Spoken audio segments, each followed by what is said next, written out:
pre-match presentation, let's say, Jake, I just want to kind of ask you a little bit more on that. So obviously you've watched, let's say you are playing, whether it be, say, Grimsby the next, you've obviously watched several of their games before. When are you, in terms of, you've got the reports that you might give to the coaches, but what about the players? Is that, say, is it a presentation that you would deliver? Would the manager deliver that? Would you be part of that? How does that look? And is that done the day before? Is that done the morning of the game? How does that look? Yeah, so it's different to be fair, Chris, depending on which manager. I mean, I've worked under three managers since I've been at Carlisle, so each one's sort of worked differently. One manager we didn't really do. We don't get me wrong, we done pre-match meetings and what have you, but the maybe weren't long meetings. Yeah. It was mainly around, right, this is what the opposition are going to be like. Let's go and train. Mm. Another manager, it was very structured. It was very much sort of right. This is how the opposition play. This is their weaknesses, and it was sort of relevant to a game plan. Yeah. And then that would be executed out on the grass straight after training. And then another manager, we've had it where we might even do sort of drip feed it. So on a Saturday to Saturday a week, on a Thursday we might show the opposition, and on the Friday we might show how we're going to beat that opposition. Mm. And it could be clips from training, it could be clips from previous games, and so on. So that's sort of what I was getting at earlier in the conversation about the different managers. It very much depends on how the manager wants to structure it. Yeah. And some managers have massive buy-in into analysis, and others might have a little bit less. Although they see it as important, might be a little bit less emphasis on longer meetings and things like that. Whereas others want to be really specific with the analysis meetings and what they want to get across.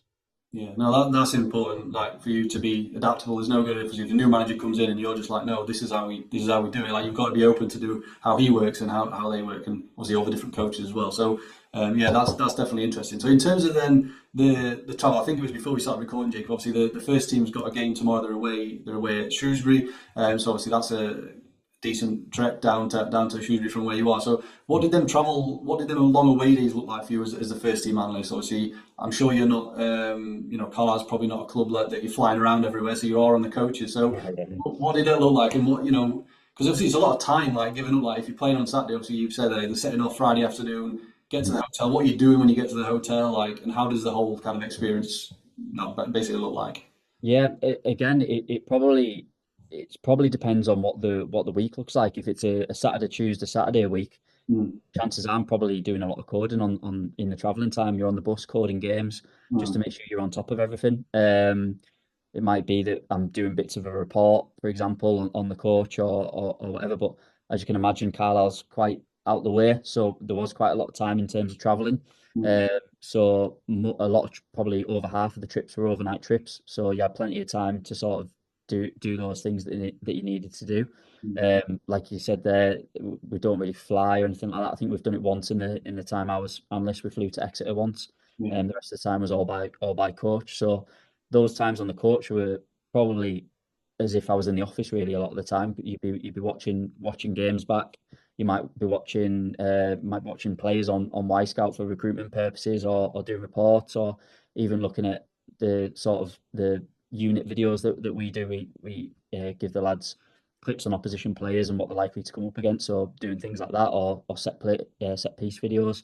Mm. There's all sorts. And I suppose that there's always something to be getting on with, really, as an analyst. So you just try and use that travelling time wisely if you could.